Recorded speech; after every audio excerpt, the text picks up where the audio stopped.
Fala, torcida vascaína, Felipe Tiru de volta na área para falar de mais uma vitória do Vascão, 3-1 contra o Marcílio Dias. Vasco classificado para a próxima fase da Copa do Brasil.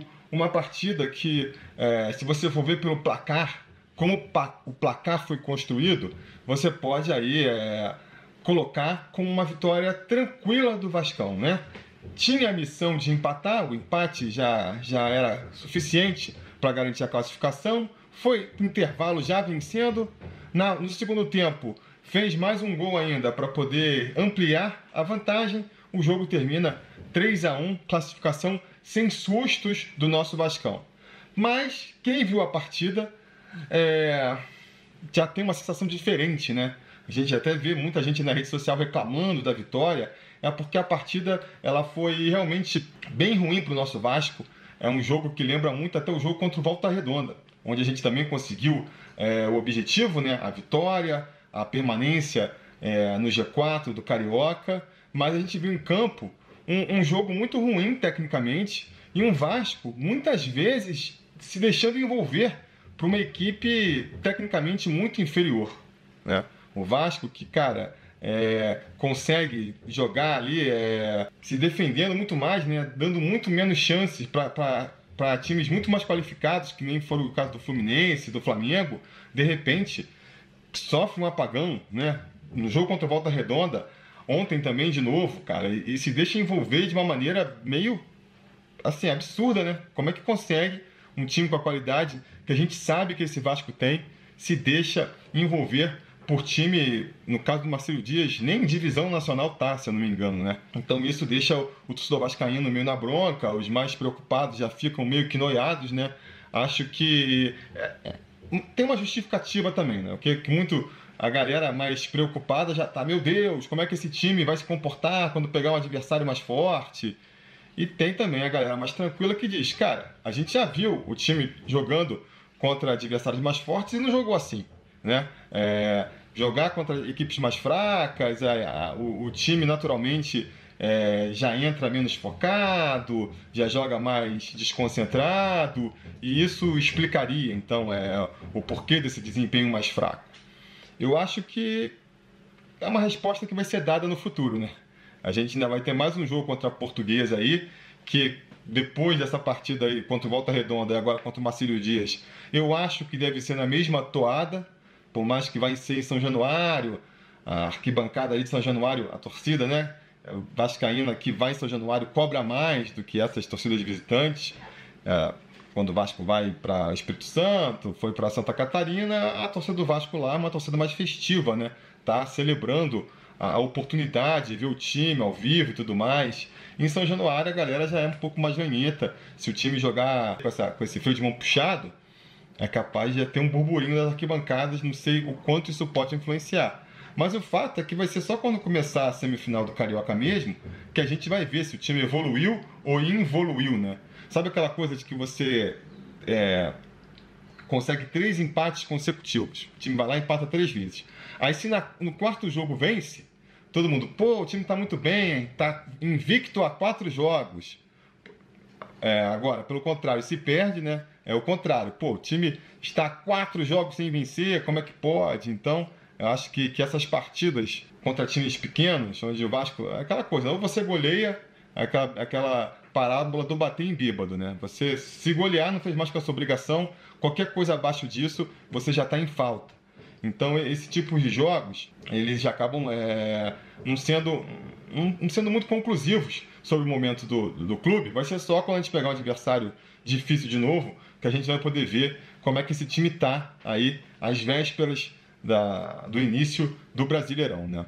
Falando sobre o jogo de ontem especificamente, cara, uma partida, eu acho que até pior do que foi contra o Volta Redonda.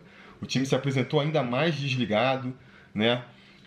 O que é curioso, né? A expectativa lá, se a explicação é que o time está se poupando, se a explicação é que o time, né, não está motivado, não conseguiu se concentrar, faria mais sentido ter essa postura contra o Volta Redonda, mais um jogo do Campeonato Carioca, e que, né, você mal ou bem ainda dá para reverter, do que num jogo mata-mata, decisivo, eliminatório, que nem foi esse contra o Marcílio Dias. No entanto, cara, foi o que a gente viu, né? O Vasco, de certa maneira, sofrendo do próprio veneno, porque também é outra coisa que a gente sempre fala, né? Como o Vasco, quando vai enfrentar outras equipes mais qualificadas ali, com um elenco mais qualificado, que jogam juntos há mais tempo, que estão em campeonatos na parte de cima da tabela, o Vasco, ele sempre equilibra, o Vasco do Ramon, né? Sempre equilibra muito as coisas, com muita entrega, com muita disciplina tática. E o que a gente viu ontem foi o contrário, foi o Marcelo Dias pegando esse papel, falando, ó, cara, na disciplina, no gás, na entrega, os caras não vão jogar mais que a gente não. E realmente conseguiram envolver a gente nesse sentido. O que salvou é que na parte técnica, a qualidade do futebol, os nossos jogadores ainda são muito melhores do que os deles, então precisou de pouco esforço para conseguir construir esse placar aí de 3-1. Porque, cara, começou a partida, o Marcelo Dias já veio com uma... Antes disso, né, tem que falar das mudanças na escalação. A gente não teve o Payet, e eu no pré-eleição dessa partida que eu fiz essa segunda-feira, lancei segunda-feira no meio do dia, né? Comentei que, pô, vai que a gente perde o Payet com uma disposição. Aí lancei o vídeo, uma hora depois, Payet cortado, porque tá com suspeita de dengue ou suspeita de Covid. Enfim, aí isso gerou toda uma mudança na programação, né? Na formação do elenco. O Ramon acabou preferindo botar o Adson, então jogando um pouco ali na função do Payet. Barrou o David também para botar o Rossi. Não sei se esperando um contra-ataque, qual foi a ideia. Ou só para dar um descanso para o David mesmo, né? Que perdeu uns gols na cara e estava sendo cobrado pela torcida. E a mudança mais estranha, né? A barração do João Vitor para a escalação do Rojas, que, cara, ninguém entendeu antes, ninguém entendeu durante e ninguém está entendendo depois o porquê dessa barração, até porque no segundo tempo o João Vitor vai entrar e vai fazer apresentar um futebol muito melhor que o do Rojas. Mas enfim, com tudo isso colocado, cara, a postura do Marcelo Dias foi de marcar em cima, não deixar o Vasco sair jogando, e o Vasco não conseguiu sair dessa marcação, cara, não conseguia sair tocando a bola, teve dificuldade para quebrar ali a marcação alta do Marcelo Dias. Por outro lado, não fez a mesma marcação, não retribuiu a mesma moeda. Pensei, pô, tá bom, cara, chuta a bola para frente e marca pressão a saída do Marcelo Dias também. Vamos ver se os caras conseguem sair tocando da nossa marcação. Não fez isso também, deixou o Marcelo Dias vir com a bola do jeito que queria. Um Vasco muito mal desconcentrado, mal tecnicamente, porque assim, tinha dificuldade para sair tocando quando o Marcelo Dias marcava a pressão. Mas quando eventualmente estava numa situação em que não estava sendo marcado em cima, também errava passes bobos. A gente viu o time errando muito passe bobo, cara. O cara livre, tendo que fazer um passe, sei lá, de 3 metros e conseguindo entregar no pé do adversário. Então tudo isso acho que foi irritando muito a torcida, mas aí aquela coisa, né, que eu já comentei aqui, como a diferença técnica das equipes faz que, cara, às vezes uma estocada só já seja suficiente para a gente conseguir se impor. O que foi aconteceu? 10 minutos de jogo, o Vasco até ali mal tinha agredido, estava muito preso ainda nessa marcação do Marcelo Dias, mas conseguiu uma bola pela direita ali, o Rossi teve a qualidade de segurar a bola, né, esperar o Verratti chegar, ficou ali claramente segurando, atrasando, né, o cruzamento. A gente poderia imaginar que ele já chegaria, procuraria ele de fundo e cruzava, ele ficou segurando o cruzamento, esperando o Verratti chegar. Quando viu que estava passando, ele fez o cruzamento certinho, o Verratti, aquele estilo dele, né, se jogando na bola, 1-0 Vasco. Pronto, ali eu pensei, né, tava um começo meio estranho, sentindo, mas abriu um placar, agora vai, né? Uma goleada que vai se construir naturalmente. Que nada. Continuou sendo envolvido pelo Marcelo Dias, o Vasco, seguindo sem criar muitas chances, tendo a bola ali, mas de maneira inócua muitas vezes. E com o Marcelo Dias ali, ó, apertando, tanto que num cruzamento ali, mais um vacilo da zaga, eles vão empatar. E aí, de novo, né? Mesmo filme lá do jogo contra o Volta Redonda, né? A gente imagina que a dificuldade inicial vai ser fazer o primeiro gol, mas que com o primeiro gol saindo, a coisa naturalmente se desenrola, não. A gente faz o primeiro gol só para conseguir sofrer um gol de empate da equipe, mas ainda assim conseguiu aí no primeiro tempo abrir novamente o placar, uma bola ali, uma falta, né, cruzada na área, a bola vai e volta, cai no pé do Adson, que conclui com muita felicidade, 2-1. E novamente, acho que não trouxe, pelo que estava sendo o jogo, nem essa vitória ali, essa vitória parcial, trazia tranquilidade pro vascaíno, até porque o Vasco continuava batendo cabeça, e talvez a maior ilustração do que seja essa desatenção, essa má atuação do Vasco, seja aquele lance no final do primeiro tempo, em que começa com uma bola pela direita, que tá toda, o cara chuta a bola para frente, a bola é toda do Vasco. Mas aí o Rojas vai, escorrega na bola, acaba dando uma oportunidade para o atacante do Marcelo Dias pegar a bola, ele consegue se recuperar, toca a bola para o PH sair jogando, o PH resolve fazer um cruzamento, cruzar a bola para o outro lado, entrega no pé de outro atacante do Marcelo Dias, o cara chuta gol, aí é a vez do Léo Jardim falhar, ele bate roupa, né? Dá uma batida de roupa ali, a bola sobra no pé de novo de um jogador do Marcelo Dias. O Léo Jardim ainda consegue fazer a defesa, a bola vai cair de novo no pé do Marcelo Dias, que vai chutar, a bola vai pincar, vai bater na trave. E para completar a maluquice completa desse lance, ainda sai um contra-ataque puxado pelo Medel, com o Zé Gabriel, e o Medel quase que faz um gol pelo Vasco. Ali vai acabar o primeiro tempo nesse nível de loucura. Para quem não viu, esse foi o nível de loucura da partida, né? Nisso o Ramon vai fazendo várias mudanças, já fez mudanças posicionais, né?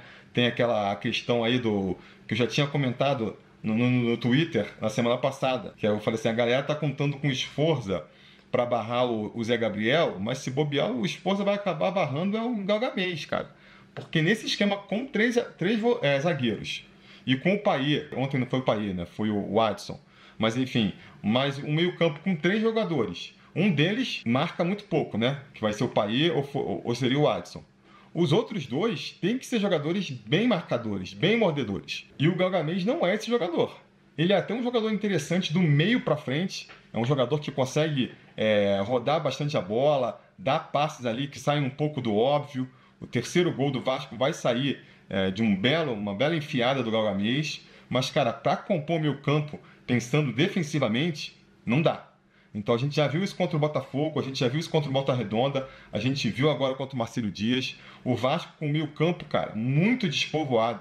O adversário com muita tranquilidade para vir conduzindo a bola pelo meio até chegar à entrada da nossa área. Se a gente pega um time que tem uns jogadores que tem ali um chute um pouquinho mais calibrado de média distância da entrada da área, já complica. Então é um esquema que tem que ser revisto. Quer manter os 3 zagueiros?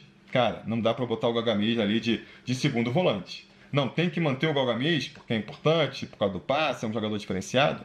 Tem que mudar o esquema tático, fazer alguma coisa aí que nem o Ramon foi fazendo no segundo tempo, mexeu no time, tirou zagueiro, voltou para um esquema ali, um 4-4-2, né? Botou o Sforza, botou o Cocão, tirou o Zé Gabriel, tirou o Rojas, botou depois o Rojas vai sair depois, ele tira na verdade o PH, né? Tira o PH, bota o Rojas de lateral, fica só com 2 zagueiros, o Léo e o Medel. Adianta ali uma dupla com o Cocão e o Sforza. E aí o Galgamês vai ser um terceiro homem do meio campo. Mas o time, cara, continua sendo envolvido. Depois ainda vai fazer mais mudanças, como eu falei, né? O Rojas sente, entra o João Vitor no lugar deles, fazendo a função de lateral. Entra muito bem melhor do que o Rojas. Né? Pouco tempo que jogou bem melhor. Assim, só reforçou o estranhamento de ele ter sido barrado pelo Rojas. Só pode ter sido uma coisa disciplinar, de querer dar uma lição, sei lá qual foi ali a motivação do Ramon. E na frente também tirou o Rossi e tirou o Watson, que já estavam cansados, para botar o Praxedes, fechando então esse quadrado do meio campo, né? E botando ali o David para jogar junto com o Berrete lá na frente. Mas de novo, cara, achei que o Vasco ainda se deixou envolver muito pelo time do Marcelo Dias. O segundo tempo vai todo ali, sendo mais do Marcelo Dias, buscando, que nem eu falei, na disciplina tática, na vontade. A nossa sorte é que é um time muito ruim tecnicamente. Então os caras chegam na cara do gol e chutam para fora, tentam um lançamento, uma virada de jogo e acaba a bola saindo pela linha de fundo, né? Tentam um toque e a jogada não dá certo. Eles acabaram esbarrando nas limitações técnicas dele. Mas taticamente, na vontade, superaram muito a gente. E aí o Vasco, cara, assim, os gols do Vasco só irritam mais, porque mostram que se tivesse o mínimo de vontade ali, a gente teria conseguido fazer um jogo melhor. Porque quando o Vasco resolve pegar, o Marcelo Dias está marcando em cima a saída, mas vamos tentar sair tocando? Começa o jogo pela esquerda, o Léo Pelé, ele vai, toca pro Piton, aí o Piton tenta para frente, volta para ele, roda ali com esforço, fica rodando. fica rodando, não deixa o adversário pegar a bola, não dá para avançar, a gente fica aqui atrás, vamos tocando, vamos tentando. Nessa foi, achou o Praxedes no meio, o Praxedes avançou, conseguiu virar o jogo pro Galgamês. E aí é aquilo, né? Você tá todo mundo concentrado num lado. Os nossos jogadores estão concentrados, os deles também estão marcando a gente, estão marcando pressão. Se a gente consegue escapar dessa pressão, abrir para um outro setor do jogo, vai encontrar um outro setor muito mais aberto.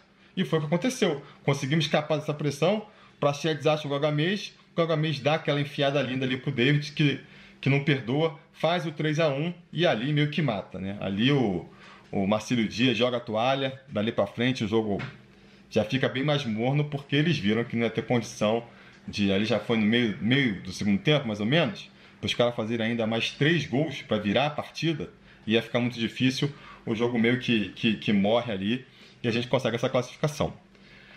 É isso, é mais um jogo contra... A conclusão é essa, né? O Vasco conseguiu seu objetivo, mal bem, conseguiu fazer a missão, que era... Conseguiu com folgas a missão da classificação. Teve um desempenho ruim, a gente não sabe até que ponto foi um desempenho aí dos jogadores segurando, de preguiça, ou uma desorganização tática mesmo. Mas isso, cara, a gente não vai ver nem no jogo contra a Portuguesa. Vamos ver como vai ser esse jogo contra a Portuguesa. A minha expectativa é que vai acabar repetindo novamente aí esses últimos jogos. A gente não vai ver um time muito empolgante não, mas pelo menos um time que seja pelo menos objetivo e consiga ali a vitória, para aí sim vai começar as semifinais do Carioca, e aí a gente vai ver que tem garrafa vazia para vender. Mas a gente vai falar mais para frente, amanhã ou depois, né? A gente volta aqui com mais um vídeo comentando sobre o nosso Vascão, dê sugestões de pauta aí embaixo. A gente vai conversando, trocando essa ideia muito com o que vocês deixam aí nos comentários também. Então é isso, a gente vai falando.